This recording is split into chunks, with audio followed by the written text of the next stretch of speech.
கல்யாணத்துக்காக எல்லா வாத்தியங்களும் வாசிக்கப்பட்டாங்க. ஆகாசத்திலிருந்து தேவர்களெல்லாம் பூமாரி பொழிந்தார்கள். ப்ரகஸ்பதி முதலானோரெல்லாம் மந்திரத்தை ஓதினார்கள். 6 விஷ்ணு கோத்திரத்திலே நாராயண சூத்திரத்தில் இருக்கிற எம்பெருமானுக்கன்னோ கல்யாணம்.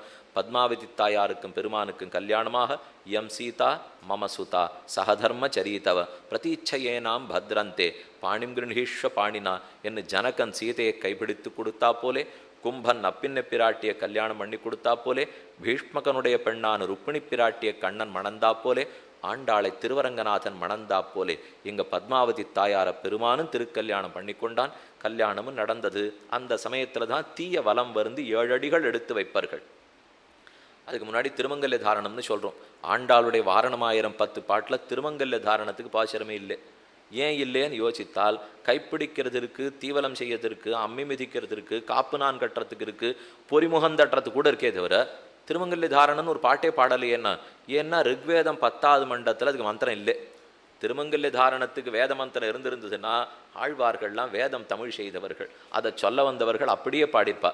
ஆனால் ஒன்று சொல்லிட்டு இருக்கோம் இப்போ, அது மந்திரம் இல்லை, அது ஒரு ஸ்லோகமாக நினச்சி நம்ம சொல்லிட்டு இருக்கோம். இந்த கன்னிகைக்கு திருமங்கல்ய தாரணம் பண்ணும்போது தஞ்சீவ சரதசதம், நீ 100 ஆண்டுகள் இருக்க வேண்டும். மாங்கல்யம் தந்து நானேன மம ஜீவன ஹேதுனா கண்டே பத்னாமி சுபகே துவம் ஜீவ சரதசதம். இது நீங்கள் பல இடத்துல கேள்விப்பட்டிருப்பீங்க. ஆனால் இந்த ஸ்லோகத்துக்கு ரூபங்களும் பல. நீங்கள் எங்கெங்கே கேட்டாலும் ஸ்லோகம் ஒரே ரூபத்தில் தானே இருக்கணும். ஆளாள் எப்படி சொல்கிறாளோ அவளுக்கு பிடிச்ச பாஷையில் இந்த ஸ்லோகத்தை சொல்லிடுவா. அத்தனை அபத்தம். எத்தனை தப்புண்டோ சம்ஸ்கிருதத்தில் துளி அவலேசம் அவகாகம் இல்லாதவர்கள் இந்த ஸ்லோகத்தை எப்படி தப்பு சொல்லணுமோ தம்ம வழிக்கு இழுத்துனுட்டா. இந்த சம்ஸ்கிருத பாஷைக்கு ஒரு பெருமை உண்டு. அது ஒரு பொன் தகட்டை போலே, எப்படியும் வளைக்கலாம், நீட்டலாம், ஆறு உபயோகப்படுத்துகிறாளோ அவள் சாமர்த்தியத்தை இருந்தா போல் பிரயோகப்படுத்திக்கலாம். அதுக்குன்னு தப்பு தப்பாக பண்ணக்கூடாது. இந்த ஸ்லோகத்தை அவாவா தப்பு ஏன்னா யாரோ சொல்லிடுறாளோ இல்லையோ, எங்கேயோ நாடகத்தில் நடிக்கிறா, அதில் நடிக்கிறா, இதில் நடிக்கிறா, எல்லாம் அவர்களுக்கு அவர்கள் கூட நன்னா கேட்டு தெரிஞ்சுக்கலாமோ இல்லையோ. சொல்கிறதுக்காக சொல்கிறேன், இது சொன்னால் தப்புங்கிறதுக்காக இல்லை. இதுக்குன்னு சில பரிசுகள்லாம் வச்சுருக்காப்பா. ஆஸ்கர் பரிசுன்னு சொல்கிறா. ஏன் நமக்கெல்லாம் கிடைக்கிறதே இல்லை? அங்கே இருக்கிறது கிடைக்கிறதே.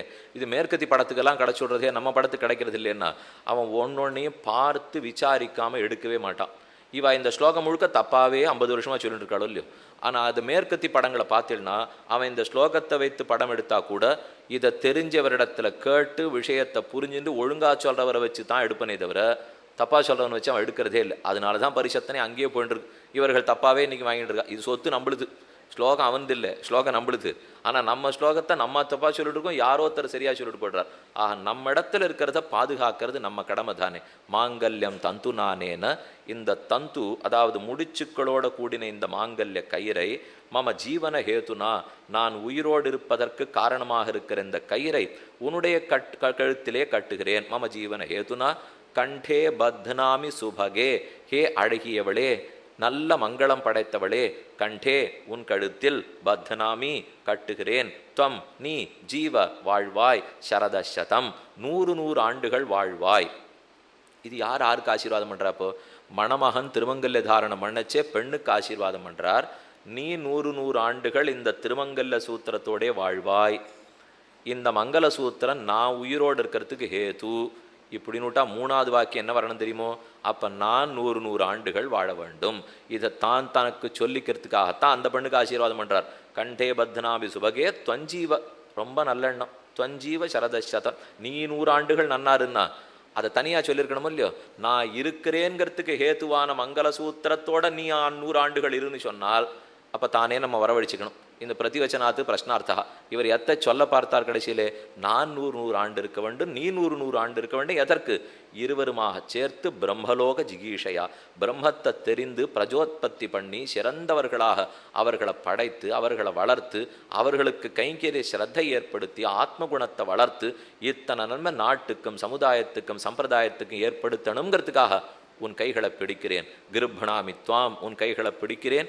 இந்த பிடித்த பிடி விடாது. பால்யே பாலேன பீடிதா என்ன ஆண்டாள் தெரிவித்தா போலே, மைத்துனன் நம்பி மதுசூதன் வந்தன்னை கைத்தலம் பத்த கனாக்கண்டேன். கைத்தலம் பற்றி கப்பலை காப்பு கட்டி அடுத்தது திருமங்கல்ய தாரணம் ஆச்சு. சப்தபதி. சப்தபதியில் 7 அடி எடுத்து வைக்க வேண்டும். ஏகமிஷய விஷ்ணுஸ்துவான் வேது, द्वे ऊर्जे विष्णुस्त्वान् वेतु, त्रीणि व्रताय विष्णुस्त्वान् वेतु, चत्वारि मायोपवाय विष्णुस्त्वान् वेतु, पंच पशुभ्यो विष्णुस्त्वान् वेतु, षड् ऋतुभ्यो विष्णुस्त्वान् वेतु, सप्त सप्तभ्यो होत्राभ्यो विष्णुस्त्वान् वेतु என்னை இவள் எடுத்து வைக்கிற ஓரோர் அடியிலும் விஷ்ணு பின்தொடர்ந்து வரட்டும், விஷ்ணு பின்தொடர்ந்து வரட்டும்னு பிரார்த்தனை. விஷ்ணு பின்தொடர்ந்து வந்து இவளுக்கு அன்னத்தை கொடுப்பார், பசுவை கொடுப்பார், சக்தியை கொடுப்பார், விரதத்தை கொடுப்பார், எல்லா இன்பத்தையும் கொடுப்பார், வாரி வழங்குகிற தன்மையை கொடுப்பார். இதெல்லாம் அவர் கொடுக்கணும். சப்தபதி முடிஞ்சு போச்சுன்னா கல்யாணம் ஆயிடுத்துன்னு அர்த்தம். திருமங்கல்ய தாரணானா கல்யாணம் ஆச்சுன்னு அர்த்தம் கிடையாது. அது நம்ம நாட்டு சட்டப்படியே அப்படிதான். ஆனால் சப்தபதி ஆயிடுத்துன்னா சகா சப்தபதா பவ, சகாயௌ சப்தபதா பபூவ மந்திரம் சொல்லுகிறது. இனி நானும் நீயும் தோழனும் தோழியாகவும் ஆகிவிட்டோம். சகா சப்தபதா பவ, 7 அடிகளை எடுத்து வைத்த நீ எனக்கு தோழியாக இருக்கிறாள். சகாயௌ சப்தபதா பபூவ, இனி நானும் நீயும் இருவரும் தோழனும் தோழியாக இருப்போம். சக்கியாத்தே மாயோஷம் சக்கியான்மே மாயோஷ்டாக, இந்த சக்கியத்திலிருந்து உடன்படிக்கையிலிருந்து நீ மீறுவது கூடாது, இந்த உடன்படிக்கையிலிருந்து நானும் மீறுவது கூடாது. என்ன ஒத்தருக்கொத்தர் நம்ம லட்சியத்தை நடத்தணும்னு நாம சொல்லிக்கிறோம் இல்லையோ.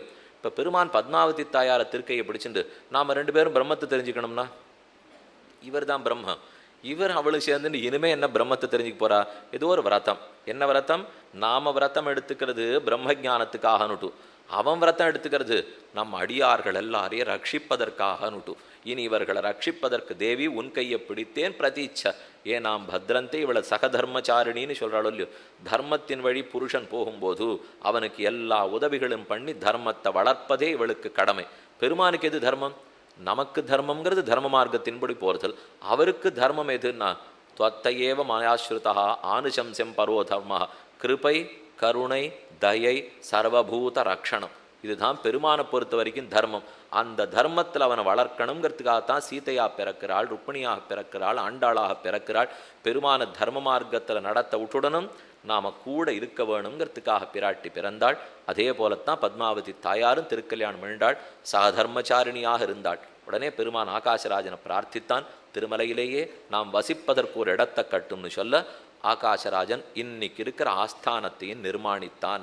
இன்றைக்கு இருக்கிற கோவிலை நிர்மாணித்து அவர்கள் 2 பேரும் விபவாவதாரத்தோட இருந்துட்டு இருந்தா ஜகத்து முழுக்க பிரார்த்தித்தது, சரி இங்கே நாம் அர்ச்சாவதார ரூபத்தோட சேவை சாதிப்போம். என் பிராட்டியை தன் திருமார்பலே கொண்டு ஸ்ரீதேவி நாச்சியாரின் திருமார்பலே கொண்டு பெருமான் கருத்த வடிவத்தை எடுத்துக்கொண்டு வண்ணமருள்குள் அணிமேக வண்ணாயன்னும் மின்னுமா மழதவழும் மேகவண்ணாங்கிறபடி முகில் வண்ணனாய் மேகவண்ணனாய் ஒழிவில் காலமெல்லாம் உடனாய் மன்னி வடிவிலா அடிமை செய்ய வேண்டும் நாம் தெழிகுலருவி திருவேங்கடத் தெழில்கொள் சோதி எந்த தந்த தந்தைக்கே உலகமுண்ட பெருவாயா உலப்பில் கீர்த்தி அம்மானே நிலவும் சுடர் சூழ் ஒடிமூர்த்தி நடியாய் அடியேன் ஆடுயிரே திலத முலகுக்காய் நின்ன திருவேங்கடத் தெம்பெருமானே குலதொருடியேன் உன பாதம் கூடுமாறு கூறாயே என் ஆழ்வார் பிரார்த்தித்தா போலே இயற்றைக்கும் 7 பிறவிக்கும் கண்ணாவான் என்னும் மண்ணோர் விண்ணோர்க்கு தன்னார் வேங்கட விண்ணோர் வெற்பனே என் ஆழ்வார் தெரிவித்தபடி சக்ஷுர் தேவானாம் உதமர்த்தியானாம் என்று நித்த சூரிகளுக்கும் தேவர்களுக்கும் நமக்கும் முக்தர்களுக்கும் பத்தர்களுக்கும் எல்லோருக்குமாக கலியுகத்திலே வெங்கடநாயகனாக நின்று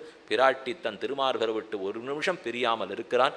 அந்த எம்பெருமானுடைய அருள் இந்த நன்னாளிலே எல்லாருக்கும் கிட்ட வேணும்னு பிரார்த்தித்துக் கொள்கிறேன். ஸ்ரீமத் சுந்தரஜாமாத்ரு முனி வானச வாசினே சர்வலோக நிவாசாய வெங்கடேஷாய மங்களம் ஸ்ரீயக்காந்தாய கல்யாணநதையே நதையர்த்தினாம் ஸ்ரீவெங்கட நிவாசாய ஸ்ரீனிவாசாய மங்களம் மங்களாசாசனபரைஹி மதாச்சாரிய புரோகமைஹி சர்வைச்ச பூர்வைராச்சாரியைஹி சத்கிருதாயாஸ்து மங்களம். செங்கண் திருமுகத்து செல்வ திருமாலால் எங்கும் எல்லோரும் திருவருள் பெற்று இன்புறுக்க வேண்டும்னு சொல்லி ஸ்ரீமதே ரம்யஜாமாத்ரு முனீந்திராய மகாத்மனே ஸ்ரீரங்கவாசினிய பூயாது நித்யஸ்ரீர் நித்தியமங்கலம். இன்றைய நன்னாளிலே சில புஷ்பங்களை பற்றி விரதத்தை பற்றி தெரிஞ்சுட்டுருக்கோம். வீட்டுக்கு போன பிற்பாடு யோசித்து பாருங்கோ, எப்படி அனுஷ்டானத்தில் கொண்டுறதுன்னு பாருங்கோ. அடுத்த ஆண்டு வரைக்கும் இதை முதல்ல அனுஷ்டிச்சு பார்ப்போம். தானே ஒன்றுனா அனுஷ்டானத்தில் வரும். அதே திருவேங்கடமுடையான அனுகிரகத்தால் இது கிட்டணும்னு பிரார்த்திச்சுக்கிறேன். காலை பொதிகை டிவியிலே அடுத்த 2 வருஷத்துக்கு நித்தியம் கீதையிலேருந்து ஒரு ஸ்லோகம். மண்டே டு ஃப்ரைடே தான், சாட்டர்டே சண்டே கிடையாது. மண்டே டு ஃப்ரைடே கார்த்தால 6:30லேருந்து 6:45 வரை ஒரு ஸ்லோகமாக 700 ஸ்லோகத்துக்கு 700 நாள்னு ஒதுக்கி எடுக்க ஆரம்பிச்சிருக்கா. அது பார்சாதி அனுகிரகத்தால் நடக்க வேண்டும்.